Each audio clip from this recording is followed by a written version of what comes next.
என் பின்னால ஒரு அரசாங்கமே இருக்குடா. நான் அடிச்ச மணி கடவுளுக்கு கேட்டு சொல்லியோ கவர்மெண்ட்டுக்கு கேட்டுருச்சு. அடி சாம்பார் அப்பாயின்மெண்ட் ஆர்டர்.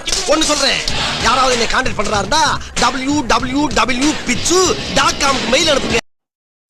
வணக்கம், நான் உங்கள் ஹியூமன் இன்ஜினியர். நான் தமிழ்நாடு வேளாண்மை பொறியியல் துறையில் உதவி பொறியாளராக பணிபுரிஞ்சிட்டு இருக்கேன். தமிழ்நாட்டில் சுமார் 20க்கும் மேற்பட்ட அரசு மற்றும் தனியார் பொறியியல் கல்லூரிகளில் வேளாண் பொறியியல் சார்ந்த பட்டப்படிப்பை வழங்கி கொண்டு வருகிறார்கள்.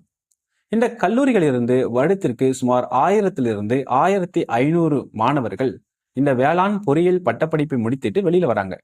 அப்படி வெளியில வரக்கூடிய மாணவர்களுக்கு அவங்க எதிர்காலம் எப்படி இருக்கும், அரசு துறைகளில் வேலை வாய்ப்புகள் எப்படி இருக்கும், தனியார் துறைகளில் வேலை வாய்ப்புகள் எப்படி இருக்கும், உயர்கல்வி படிக்கணும் அப்படின்னா எந்த மாதிரியான உயர்கல்வி இருக்கு, அதுக்கு என்ன மாதிரியான தேர்வுகள் இருக்கு, அது எங்கெங்கெல்லாம் இருக்கு, உதாரணத்துக்கு வெளிநாடுகளில் எந்த மாதிரியான உயர்கல்வி படிக்கலாம், நம்ம நாட்டிலேயே எந்த மாதிரியான உயர்கல்வி படிக்கலாம் அப்படிங்கிற விஷயங்களும், அக்ரிகல்ச்சர் முடிச்சுட்டு தொழில் முனைவோர் ஆகணும் அப்படின்னா தொழில் முனைவோர் எப்படி ஆகலாம், அதுக்கு அரசு உதவி ஏதாவது இருக்குதா, இல்ல பேங்கிங் செக்டார்ல ஏதாவது உதவி பண்றாங்களா, அதற்கு ஏதாவது படிப்புகள் இருக்கா, அதுக்கு நம்ம எப்படி தயாராகணும், தொழில் முனைவோர் ஆவதற்கான வாய்ப்புகள் என்ன, அதனுடைய எதிர்காலம் என்ன, இப்படி பல்வேறு விஷயங்கள் குறித்தும், தனியார் மற்றும் அரசு வேலைவாய்ப்புகள் குறித்தும், உயர்கல்வி குறித்தும், தொழில் முனைவோருக்கான வாய்ப்புகள் குறித்தும் பல விஷயங்கள்ல நம்மளுடைய ஹியூமன் இன்ஜினியர் சேனல்ல நம்ம ஒவ்வொன்றா இனி அடுத்து வரக்கூடிய காணொளிகள் பார்க்கலாம்.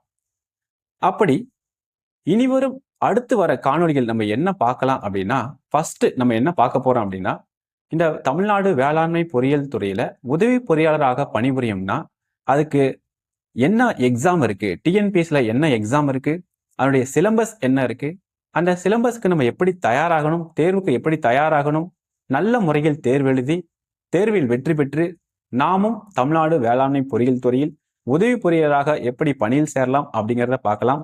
நம்ம படித்த துறையிலேயே அதுவும் அரசாங்க வேலை பெற்று இந்த மக்களுக்கு, விவசாயிகளுக்கு அரசு நலத்திட்டங்களை முறையாக செயல்படுத்துவது எப்படி அப்படிங்கிறத நம்ம பார்க்க போறோம்.